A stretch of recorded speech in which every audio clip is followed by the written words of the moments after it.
ചോദിച്ച ഒരു ചോദ്യമുണ്ട്. ഈ ലോകത്ത് വോട്ടവകാശം മുതൽ സ്ത്രീകൾ പൊരുതി തന്നെയാണ് നേടിയത്. This is man explaining. When I took my mic, you started to interrupt me. ഇവര് ശരിക്കും പറഞ്ഞാൽ സമൂഹത്തിന്റെ ജനശ്രദ്ധ പിടിച്ചു വരുന്നതിന് വേണ്ടി കുറെ കോപ്രായമായിട്ട് ഇറങ്ങിയിരിക്കുന്ന ആൾക്കാരാണ് ഇവര്. അല്ലാതെ വേറെ ഒന്നുമല്ല. മെൻസ് കമ്മീഷൻ വരണം, അതിന് കൂടെ നിൽക്കാം എന്നൊക്കെ പറഞ്ഞ് കൈയടിക്കുന്ന ഒരാൾ പോലും ഇവിടെ ഒരു ട്രാൻസ്ജെൻഡർ കമ്മീഷൻ വേണമെന്നോ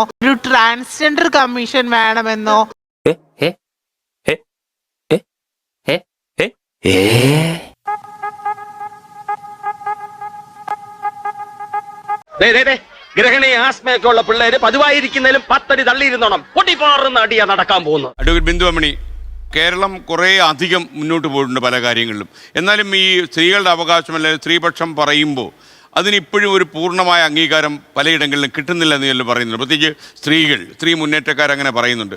ആ ചോദ്യത്തോട് തന്നെ എനിക്ക് യോജിപ്പുണ്ട്. സ്ത്രീകൾ മാത്രമല്ല പറയുന്നത്, പുരുഷന്മാരും അതെ, തുല്യനീതിയിൽ വിശ്വസിക്കുന്ന മനുഷ്യരെല്ലാവരും പറയുന്നുണ്ട്.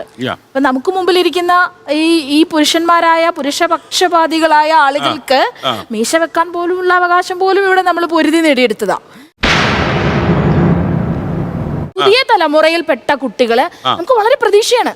പഴയ തലമുറയിൽപ്പെട്ട ആളുകളിലും വളരെ പ്രതീക്ഷയാണ്. പക്ഷെ ഇതിൻ്റെ ഇടയിലുള്ള ചരിത്രബോധമില്ലാത്ത ഞങ്ങൾ പുരുഷന്മാരുടെ താഴെ ജീവിച്ചോളാം, അവരുടെ സംരക്ഷണയിൽ ജീവിച്ചോളാം, ഞങ്ങൾക്ക് ഇതൊന്നും വേണ്ട, ഞങ്ങളുടെ ശരീരം ഇംപ്യൂറാണ്, ഞങ്ങൾക്ക് സ്വാതന്ത്ര്യം വേണ്ട, ഞങ്ങൾക്ക് പ്രോപ്പർട്ടിയിൽ റൈറ്റ് വേണ്ട, റീപ്രൊഡക്റ്റീവ് റൈറ്റ് വേണ്ട. നിനക്കിപ്പോ പ്രശ്നം എന്താണ്? ലൈഫ് സ്പാൻ ഒരു 5 വർഷം പുറകിലാണ്. പുരുഷന്മാർ സ്ത്രീകളെക്കാട്ടിൽ പിന്നോട്ടാണ്. എന്തുകൊണ്ടാണ്? അവരെടുക്കുന്ന സ്ട്രെസ് വളരെ കൂടുതലാണ്.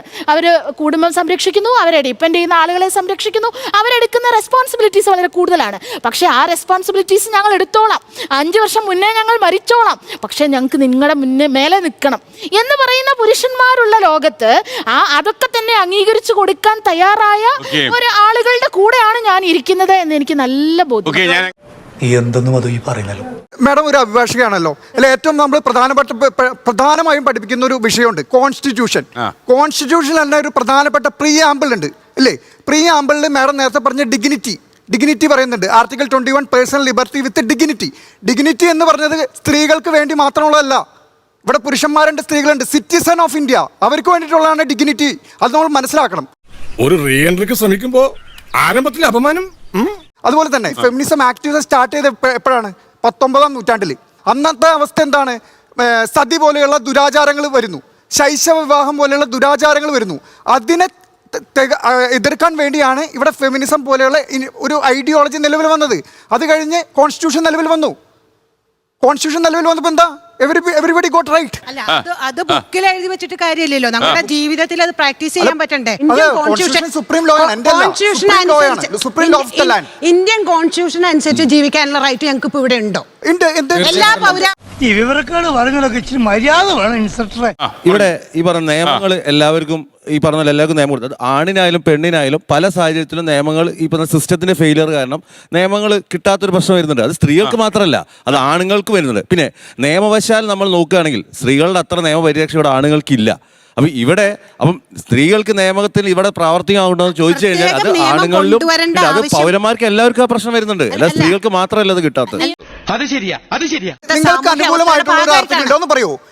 ആർട്ടിക്കിൾ 15 ക്ലോസ് 3 50 ക്ലോസ് മാത്രമല്ല, ഒരു ഫണ്ടമെന്റൽ ഡ്യൂട്ടിയാണ്. എന്താ അറിയോ?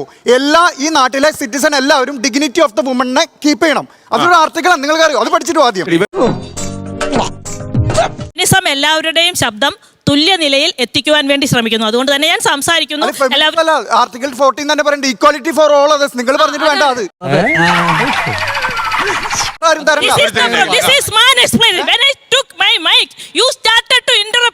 അല്ല, ഞാൻ പറയുന്നത് the coefficient of linear expansion is the position of the hemoglobin in the atmosphere.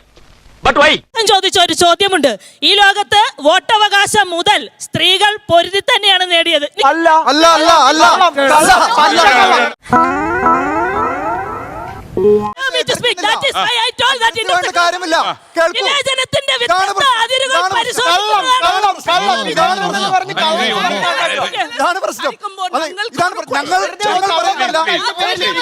ഞങ്ങൾ പറയുന്നില്ല. റിപ്ലൈ ചെയ്യട്ടെ. നിങ്ങൾ പറയുന്നത് കേൾക്കൂ. Equality, feminism. Just listen. കേൾക്കൂ. ഒന്ന് കേൾക്കാനുള്ളത് കേൾക്കൂ. Feminism is not a dogma. അതിനെ അളക്കരുത്. എന്ത് ഭ്രാന്താണ് ഇയാള് പറയുന്നത്? ഫെമിനിസം എന്ന് പറയുന്ന ടേം ഉണ്ടാക്കിയത് ചാൾസ് ഫോരിയർ എന്ന് പറയുന്ന ഫ്രഞ്ച് ഉട്ടോപ്യൻ ഒരു തിയറിസ്റ്റ് ആയിരുന്നു. That is good. Charles Fourier. No, I and I a woman. പറയട്ടെ. ഞാൻ പറഞ്ഞു തീർക്കാൻ പോലും മാഡം സമ്മതിക്കില്ല. ആ വ്യക്തി നിങ്ങൾ പറയുമ്പോൾ ഞാൻ കേൾക്കണം. ഞാൻ പറയുമ്പോൾ കേൾക്കാനുള്ള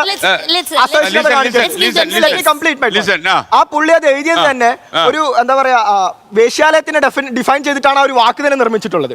കോയിൻ ചെയ്തിട്ടുള്ളത് ഫെമിനിസമേ എന്ന് പറയുന്ന വാക്ക്. മാറ്റി പറയാൻ പറ്റൂ, എനിക്കിങ്ങനെ അറിയുള്ളൂ.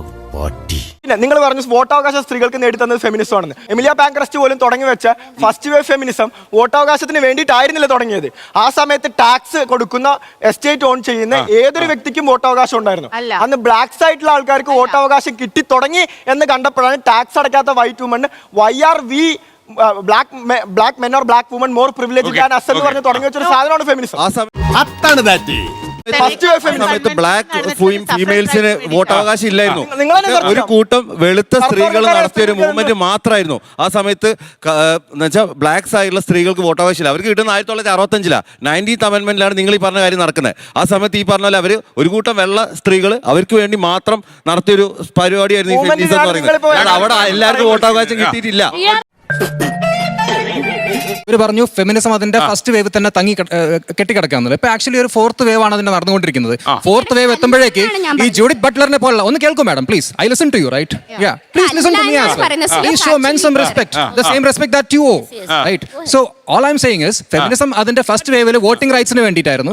രണ്ടാം ഘട്ടത്തിലേക്ക് കടന്നപ്പോൾ അത് ഈ പറഞ്ഞ പോലെ എന്താ പറയുക ഈ ഒരു എന്താ പറയുക ഈ വീട്ടിനകത്ത് ഒരു വീടൊരു കോൺസെൻട്രേഷൻ ക്യാമ്പാണ് എന്ന രീതിയിലുള്ള പുസ്തകങ്ങളൊക്കെ ഇറങ്ങിയിട്ടുണ്ടായിരുന്നു. അപ്പോൾ അതിനെ ഏറ്റുപിടിച്ചുകൊണ്ട് വലിയൊരു വേവ് നടന്നു. ഇപ്പം മൂന്നാം ഘട്ടത്തിലേക്ക് എത്തിയപ്പോൾ അല്ലെങ്കിൽ നാലാം ഘട്ടത്തിലേക്ക് എത്തുമ്പോൾ ഇവിടെ ബയോളജിക്കൽ സാധനം എന്ന് പറഞ്ഞ ഈ ജെൻഡർ എന്ന് പറയുന്നത് ഒരു തെറ്റായ കോൺസെപ്റ്റ് ആണ്. ഈ ജെൻഡർ എന്ന് പറയുന്നത് വെറും ഒരു സോഷ്യൽ കോൺസ്ട്രക്റ്റ് ആണ് എന്ന ലെവലിലേക്ക് എത്തിക്കഴിഞ്ഞു. അതായത് ബയോളജിയെ പൂർണ്ണമായും ഡിനൈ ചെയ്തുകൊണ്ടാണ് ഇവർ ഫെമിനിസ്റ്റ് മുന്നോട്ട് പോയിക്കൊണ്ടിരിക്കുന്നത്. അവിടെയാണ് പ്രശ്നം. 100% ഞാൻ യോജിക്കുന്നു. കാലഘട്ടത്തില് ശരിക്കും ഈ കാലഘട്ടത്തിന്റെ ഒരു അനിവാര്യതയൊന്നും അല്ല ഈ ഫെമിനിസ്റ്റുകൾ എന്നുള്ളൊരു സംവിധാനം. കാരണം എന്താ വെച്ചാൽ ഇന്ന് ഈ നമ്മുടെ ഈ ലൈവായിട്ടുള്ള ഈ കാലഘട്ടത്തിൽ ഒരു ജെൻഡർ ഈക്വാലിറ്റി നിലവിൽ നിൽക്കുന്നത് തന്നെയാണ്. കാരണം എന്താ വെച്ചാൽ ഇപ്പോഴത്തെ കുട്ടികളെല്ലാം വളരെ ഫോർവേഡാണ്. ഇവർ ഈ മുൻപേ പറഞ്ഞിരിക്കും പോലത്തെ ആ സംവിധാനങ്ങളൊന്നും നിലനിൽപ്പില്ല. ഇപ്പോൾ ഇവരെ പോലുള്ള ആളുകൾ സപ്പോർട്ട് ചെയ്യുന്നതുകൊണ്ട് നമ്മളെ കലാലയം മുതൽ കോളേജ് തലം വരെയുള്ള യൂത്ത് പോലുള്ള ആൾക്കാർ ഈ വഴിതെറ്റി പോകേണ്ട പ്രധാന കാരണം ഇവരെ പോലുള്ള ആൾക്കാർ ആവശ്യമില്ലാത്ത കാര്യങ്ങൾ ഈ ചർച്ചയ്ക്കിടുന്നത് കൊണ്ടാണ്. ഈ കുട്ടികളെ ഇവരെ പോലുള്ള ആളുകൾ പ്രോത്സാഹിപ്പിക്കുന്നതുകൊണ്ട് ഈ സ്കൂളുകളുടെയൊക്കെ ഇടവഴികളിലും മറ്റുള്ള സ്ഥലങ്ങളിലൊക്കെ ഈ കുട്ടികൾ 10ാം ക്ലാസ്സിൽ താഴെയുള്ള കുട്ടികളിൽ കാണിക്കുന്ന ലൈംഗിക വൈകൃതങ്ങൾ ഇവര് ശരിക്കും പറഞ്ഞാൽ സമൂഹത്തിന്റെ ജനശ്രദ്ധ പിടിച്ചു വരുന്നതിന് വേണ്ടി കുറെ കോപ്രായമായിട്ട് ഇറങ്ങിയിരിക്കുന്ന ആൾക്കാരാണ് ഇവര്. അല്ലാതെ വേറെ ഒന്നുമല്ല. കെ ആർ ഗൗരിയമ്മ ഇവിടെ ഉണ്ടായിരുന്നു, ഇവിടെ കെ കെ രമയുണ്ട്, ഇതുപോലെ സുഷമാ സ്വരാജ് ഉണ്ടായിരുന്നു. ഇങ്ങനെ ഒരുപാട് ഫെമിനിസ്റ്റുകൾ. അവരാണ് ശരിക്കും ഫെമിനിസ്റ്റേ അല്ല. ഇവരെവിടെയെങ്കിലും ശബരിമല കയറാനാ അല്ലെങ്കിൽ അങ്ങനെ എന്തെങ്കിലും കാര്യങ്ങളായിട്ട് നടക്കുകയും എങ്ങനെ ജനശ്രദ്ധ പിടിച്ചു പറ്റാം എന്നുള്ളത് മാത്രമാണ്.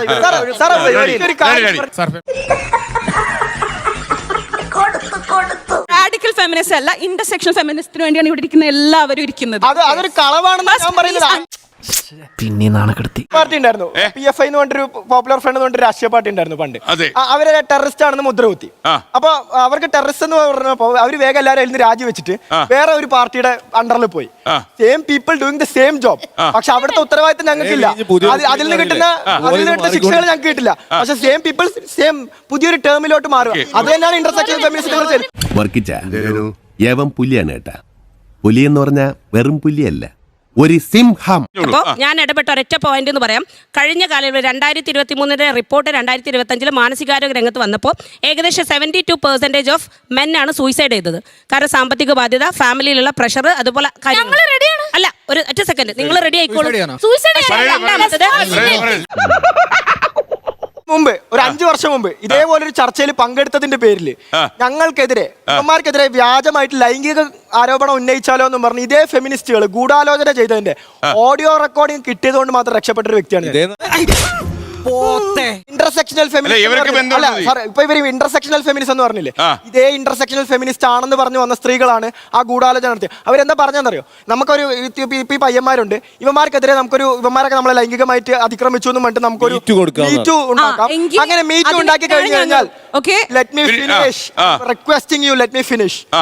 അവര് ഇതേ ഇന്റർസെക്ഷണൽ ഫെമിനിസം എന്ന് പറഞ്ഞ് നാട്ടുകാർക്ക് ക്ലാസ് എടുത്തോണ്ടിരുന്ന മനുഷ്യത്യ പുള്ളിക്കാരത്തി പറഞ്ഞതാ, നമുക്ക് ഇവന്മാർക്കെതിരെ അങ്ങോട്ട് ഇതാക്കാം. ഇപ്പോഴത്തെ കേരളത്തിലെ സാഹചര്യം വെച്ചിട്ട് നമ്മളെ സപ്പോർട്ട് ചെയ്ത് ബ്രൗണി പോയിന്റ്സ് ചുരുക്കി പറഞ്ഞു കഴിഞ്ഞാൽ നമ്മളിൽ നിന്നും എന്തെങ്കിലും കിട്ടുമെന്ന് പ്രതീക്ഷിച്ച് ബ്രൗണി പോയിന്റ്സ് പ്രതീക്ഷിച്ച് കുറച്ച് ആമ്പിള്ളേർ ഇവന്മാരെ എടുത്ത് പഞ്ഞി കിട്ടുള്ളൂ എന്ന്.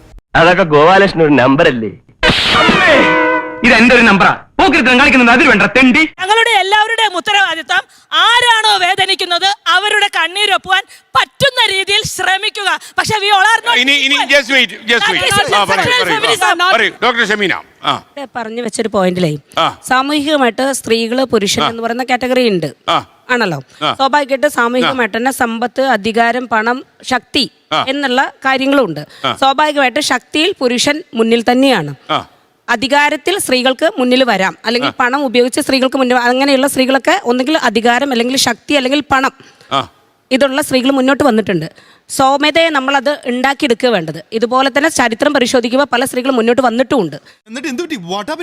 കാലങ്ങൾക്ക് മുമ്പ് വേട്ടയാടലും പാറപൊട്ടിക്കലുള്ള കാലത്ത് സ്ത്രീകൾ കുക്ക് ചെയ്തു എന്നുള്ളതാണ്. ഇതിന് ഓടാനും പിന്നാലെ നടക്കാനുള്ള ശാക്തീകരണ പ്രക്രിയയിൽ ശക്തി ക്രമാനുഗതമായിട്ട് പുരുഷനാണ് ഉണ്ടായിരുന്നത്.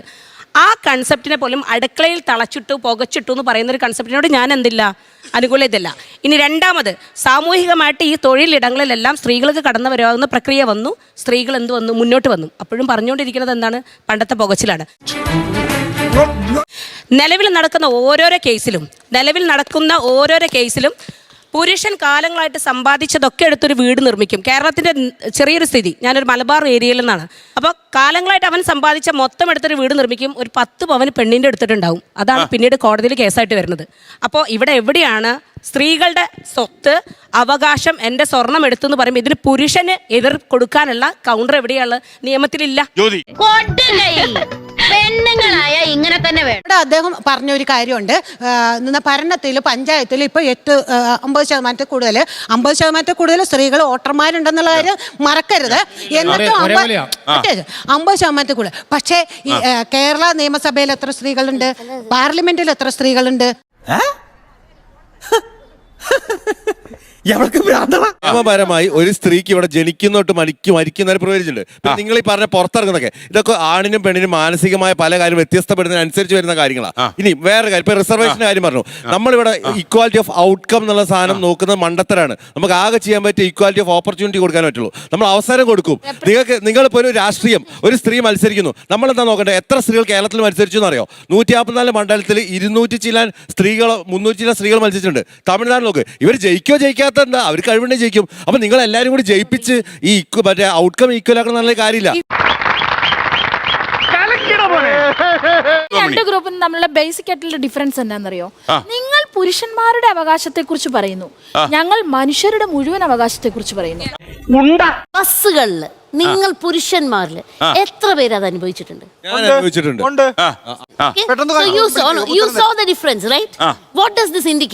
ഇതിന്റെ മാത്രം ആൻസർ എന്നാണ് ഞാൻ പറയട്ടെ. മാഡം പറഞ്ഞ ചോദ്യം എന്താ വെച്ചിട്ടുണ്ടെങ്കിൽ, ഈ ട്രാവൽ ചെയ്യുന്ന ഇടയിൽ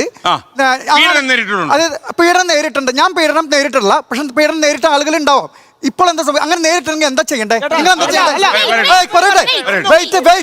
എനിക്ക് അങ്ങനെ ഒരു പീഡനം നേരിടേണ്ടി വന്നാൽ ഞാൻ എന്ത് ചെയ്യും? ഞാൻ പോലീസ് സ്റ്റേഷനിൽ പോയി കംപ്ലൈന്റ് ചെയ്യും. അല്ലാതെ വീഡിയോ പിടിച്ച് കേൾക്കൂ, അല്ലാതെ 7 തരത്തിൽ വീഡിയോ പിടിച്ച് സോഷ്യൽ മീഡിയയിൽ ഞങ്ങൾ പോസ്റ്റ് ചെയ്യുന്നില്ല.